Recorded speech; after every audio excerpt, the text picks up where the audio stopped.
Halo Sobat Easy Stock, ketemu saya lagi. Ada perusahaan production house di bidang movie yang akan IPO di April 2023 ini.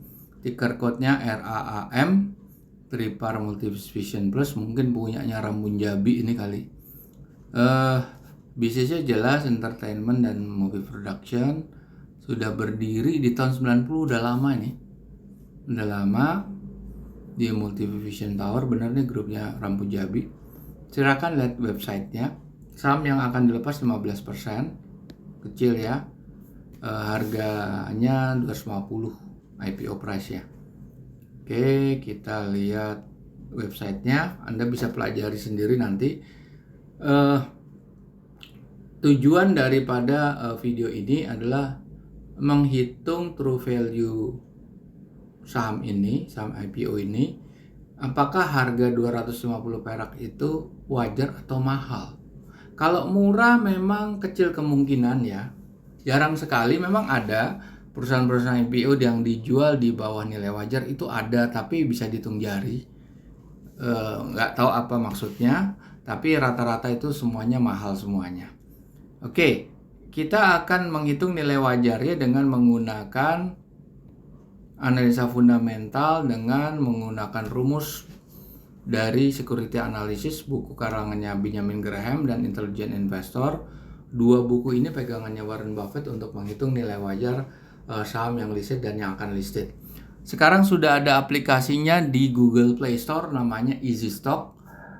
Kalau Anda buka Google Play Store seperti ini, klik Easy Stock, Anda open.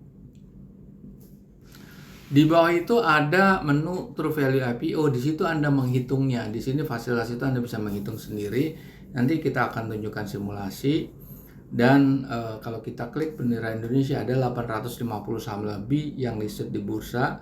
Dan Anda bisa membandingkan nilai wajar sahamnya dengan harga pasarnya. Nilai wajar ada tertinggi dan terendah. Oke, sekarang kita mau bongkar prospektusnya.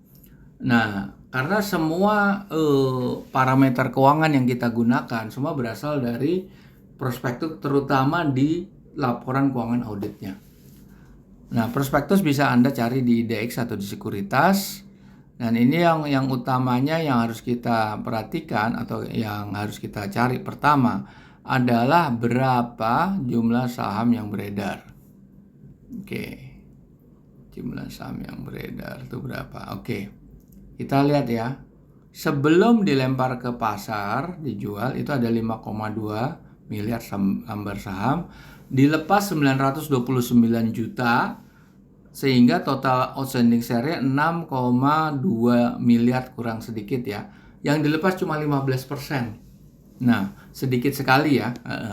Oke, terus kita harus mencari laporan keuangan auditnya. Laporan keuangan auditnya di bawah. Oke. Nah, di sini kita fokus dulu di neraca. Di neraca kita hanya fokus di net current asset atau aktiva lancarnya. Dan yang harus kita cari adalah net value-nya. Untuk mencari net value, kita harus keluarkan akun-akun yang tidak berkontribusi kepada Ruskas. Nah, itu uang muka dan biaya dibayar muka, pajak dibayar di muka, itu harus kita keluarkan gitu. Nah, terus kita bandingkan dengan nilai wajar tertinggi dan terendah. Kita bandingkan dengan hutang jangka pendek dan jangka panjang. Kita nggak lihat ekuitasnya, langsung kita masuk ke P&L. P&L kita hanya fokus di laba setelah pajak. Nah, di dalam perhitungan banyak financial engineering yang bukan berarti itu transaksi fiktif, bukan. Itu transaksi sah secara akuntansi. Cuma itu berasal dari di luar core bisnisnya emiten. Jadi yang kita fokus ada menghitung core bisnisnya. Di luar emiten macam-macam, bisa dari anak perusahaan atau dari dalam perusahaan, tapi dia menjual pabrik, menjual fleet armada, menjual rumah, kan nggak bisa. Orang di bisnisnya film masa dia jualan rumah, kan nggak. Oke, jadi itu perlu diperhatikan, itu sangat menjebak nanti.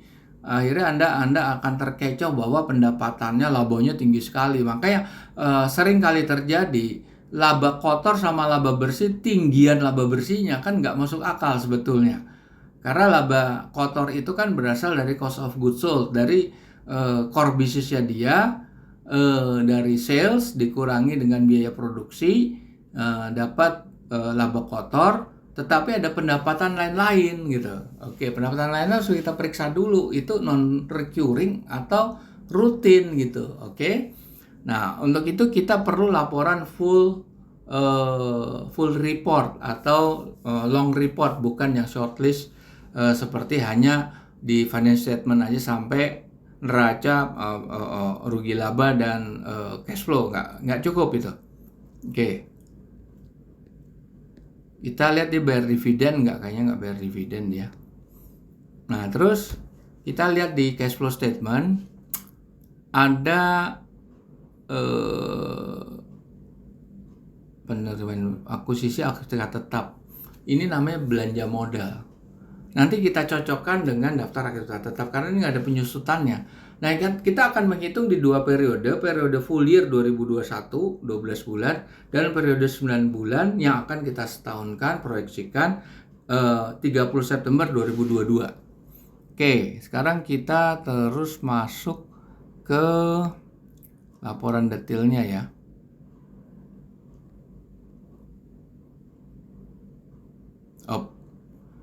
Nah, kita lihat di sini ada rincian piutang usaha yang sebetulnya kalau di atas 90 hari, kalau perhitungannya Benjamin Graham itu harus kita keluarkan karena kita menghitung dengan cara yang konservatif. Meskipun di sini nggak ada note ya, akan mengalami penurunan nilai. Tapi ya bisa aja nggak dikasih note karena mereka optimis. Kan optimisnya emiten bisa berbeda dengan optimisnya investor. Investor pasti berpikirnya konservatif. Dia berpikir safety kan, ya kita keluarkan lah. Betul nggak nilai wajarnya, pantas kita beli apa nggak? Kira-kira gitu ya. Oke, kemudian daftar aktiva tetap. Di sini kita lihat, nah ini nilai 7,3. Ya kan? Tapi penyusutannya 9,5. Jadi masih ada surplus itu. Di sini juga penambahannya 2,6 tapi penyusutannya hampir 13 miliar. Oke. Terus kita harus melihat tadi kan breakdown P&L-nya belum ada ya. Nah, di sini kita harus lihat lagi nih breakdown P&L-nya. Nah,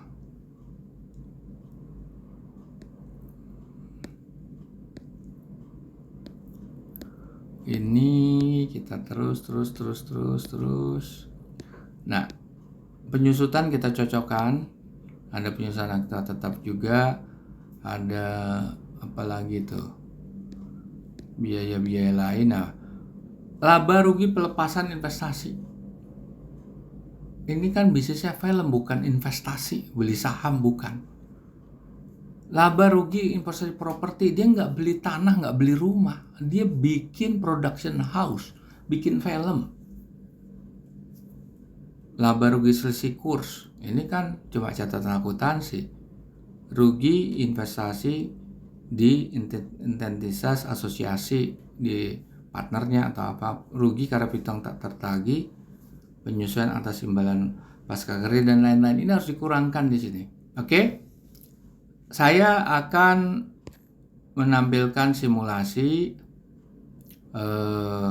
RAM. Oke, tunggu, sorry. Nah, di sini. Ini laporan keuangan yang full year ya.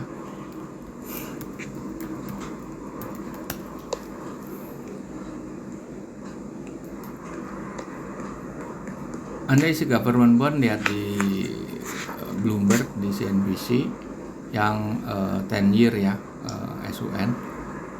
Terus capex OPEX depreciation ini karena sudah full year jadi nggak usah disetahunkan.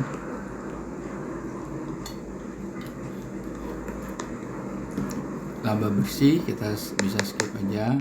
Isi semuanya utang jangka pendek, jangka panjang, listed stock sampai net current asset.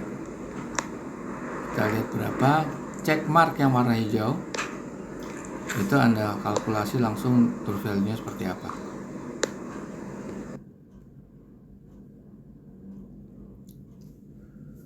Harganya kan 250 ya. Tahun lalu itu cuma 77 di bawah 100. 2021 nggak bisa, tapi nggak cukup. Kita lihat yang last update mestinya. Yang last update ini kita udah menentukan beberapa komponen-komponen yang ada di catatan auditor. Jadi cukup rinci, kita udah merinci semuanya. Nanti kalau Anda menggunakan sendiri, menghitung sendiri, tentunya Anda harus mempelajari lebih jauh metodenya Benjamin Graham.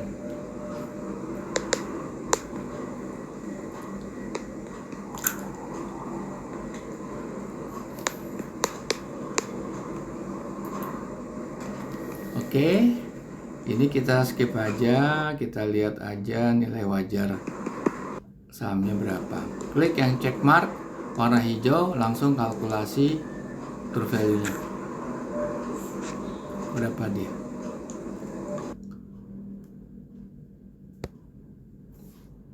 Hampir masuk ke 250, hampir ya, tapi harganya masih mahal nih. 224 sampai 250, ini 206. Kalau ini kan ada perhitungan tadi ya, non performing loan kita udah hitung. Terus ada beberapa, saya lupa tadi dalam perhitungan karena kita menghitung secara konservatif ya. Tapi kalau Anda berpendapat itu kan nggak ada notes dari emiten bahwa tidak ada penurunan nilai, ya silakan Anda tidak usah hitung di non-performing loan. Kalau nggak usah dihitung non-performing loan-nya, ini kita sudah hitung ya. Ini kan nilai wajarnya lebih rendah ya. Tapi kalau kita hitung, kita skip aja ya. Non-performing loan-nya kita nggak masukkan, berapa dia?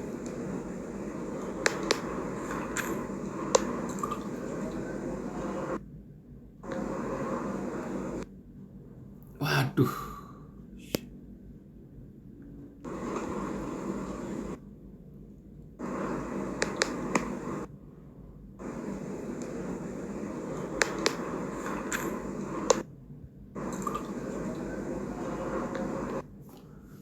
$320 sampai 209 sampai tambah 320. Sebetulnya masuk ya perhitungannya ya. Artinya terjadi peningkatan kinerja yang cukup signifikan. Yang tadi nilai wajarnya di bawah 100, sekarang nilai wajarnya kalau tidak diperhitungkan non-performing loan, dia akan mencapai nilai 300-an. 298 sampai 320. Kalau dia memperhitungkan itu kan harganya di bawah 250. Kalau nggak salah tertingginya 200-an, nggak sampai 224. Nah, silakan Anda gunakan itu sendiri. Tapi apapun yang kita hitung di dalam video ini, pada saat hari hanya, hari IPO-nya, itu bisa terjadi di luar dugaan semuanya. Karena apa yang terlibat di dalam perdagangan di IPO, sama-sama perdagangan saham lainnya kalau udah di pasar secondary, adalah psikologi market, emosional pembeli dan penjual, supply and demand, volume perdagangan, belum campur tangan apa yang disebut bandar. Apalagi saham yang beredar masih 15%. Sangat mungkin semua terjadi, tapi dalam jangka panjang, selama dia bisa stabil, selama kinerjanya itu betul-betul bukan untung-untungan tanda kutip ya, bukan karena karena kekuatan daripada marketingnya saat itu, tetapi kemudian di periode berikutnya itu mengalami penurunan, itu bisa akan terjadi. Makanya di sini kan kekuatan manajemen itu penting. Makanya harus dilihat kinerja secara historisnya. Nah, easy stock itu Anda bisa klik easy stock nih seperti di sini. Anda bisa melihat, nah ini Anda bisa klik di sini nih. Choose date, Anda mundurkan semuanya. Tapi hanya 3 tahun ya. Kalau sekarang kan laporan keuangan 2022, berarti 2021 dan 2020. Anda bisa melihat trennya itu stabil atau tidak, menurun, stabil atau meningkat. Oke, silakan Anda download di Google Play Store. Kita jumpa lagi di lain kesempatan.